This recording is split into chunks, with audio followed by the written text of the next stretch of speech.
Hey everyone, तो आज हम बात करेंगे दुनिया की सबसे मिस्टीरियस क्वीन क्लियोपैट्रा के बारे में। तो हम चलते हैं आज से करीब 2000 साल पीछे 69 बीसी में, जब जन्म हुआ क्लियोपैट्रा फिलोपेटर दी सेवेंथ का। तो जिन्हें हम आज सिर्फ क्लियोपैट्रा के नाम से जानते हैं, ये थी दी सेवेंथ, जो टॉलमी दी 12th की बेटी थी। टॉलमी दी 12th इजिप्ट के फेरो थे, एज इन वो किंग भी थे और अपने लोगों के स्पिरिचुअल लीडर भी थे। Cleopatra was so intelligent. उन्हें 9 डिफरेंट लैंग्वेजेस आते थे एंड उन्होंने philosophy as well as rhetoric की भी पढ़ाई की थी, जिसमें लोगों को बोलने और लिखने का तरीका सिखाया जाता है। और साथ ही उन्होंने ऑटरी भी सीखा था, जिसमें पब्लिक स्पीकिंग के आर्ट को सिखाया जाता है। क्लियोपैट्रा के 5 सिबलिंग्स थे, Cleopatra the 6th, Bernice the 4th, Ptolemy the 13th, Ptolemy the 14th and arisen the 4th। Cleopatra के फादर टॉलमी दी 14th जब किंग बने, कुछ समय बाद ही उन्हें वहां के लोगों द्वारा हटा दिया गया, जिसके बाद वो रोम भाग गए। तब उनकी बेटी Berenice the 4th took the throne and shortly afterwards Ptolemy 12th ने अपनी बेटी और इजिप्ट की क्वीन बर्निस 14th को मरवा दिया और इजिप्ट को रिकैप्चर कर लिया।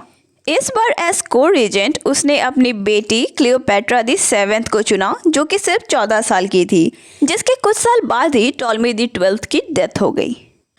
अब इजिप्ट की क्वीन थी क्लियोपैट्रा, पर ये बात वहाँ के लोगों को पसंद नहीं आई कि एक लड़की हम पर राज करेगी। तो क्लियोपैट्रा के फादर की तरह ही उन्हें भी वहाँ से भगा दिया गया और टॉलमी दी 13th, जो कि सिर्फ 10 साल के थे, वो एज किंग वहाँ रूल करने लगे। क्लियोपैट्रा वहां से भागकर सीरिया पहुंची, जहां उन्होंने अपनी आर्मी बना ली। अब अपने भाई से अपने थ्रोन को वापस पाने के लिए उन्हें कोई पावरफुल इन्फ्लुएंशियल बंदा चाहिए था।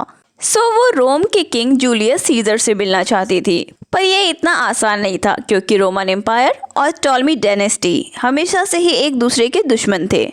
Cleopatra came up with A plan और अपने नौकर को कहा कि तुम भेष बदलकर कालीन बेचने वाले के भेष में जाओ और मुझे कालीन में लपेटकर महल के अंदर ले जाना। और उसने ऐसा ही किया। उस कालीन बेचने वाले ने कहा कि ये कालीन काफ़ी खास है और इसे बस जूलियस सीजर के सामने ही खोला जाएगा, और ऐसा ही हुआ भी। जब जूलियस सीजर ने क्लियोपैट्रा को देखा, he was mesmerised bye her intelligence and her boldness, और यहाँ से दोनों की लव स्टोरी शुरू हो गई। और क्लियोपैट्रा के कहने पर जूलियस सीजर ने टॉलमी दी 13th पर आक्रमण कर दिया और इजिप्ट को जीतकर गद्दी क्लियोपैट्रा को दिलवा दी।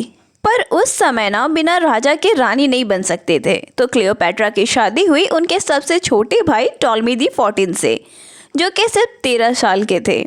उस टाइम ना थ्रोन को फैमिलीज में ही रखने के लिए भाई बहन की शादी करवा दी जाती थी। क्लियोपैट्रा ने बस क्वीन बनने के लिए अपने भाई से शादी करी थी, क्योंकि जूलियस सीजर ऑलरेडी मैरिड थे एंड वो किंग थे रोम के, so they can't marry. But Cleopatra and Julius Caesar अब भी एक दूसरे को डेट कर रहे थे and they were madly in love. फिर जब क्लियोपैट्रा ने अपने पहले बेटे को जन्म दिया, तो उसका नाम रखा टॉलमी सीजर। पर लोगों को ये समझ गया था कि ये बच्चा सीजर का है, तो उसे सीजेरियन बुलाया जाने लगा। Then after some time Julius Caesar का मर्डर हो जाता है। अब क्लियोपैट्रा वापस अकेली हो गई थी। अब उन्हें ये भी डर था कि टॉलमी या तो उन्हें निकाल देगा या उन्हें मार देगा।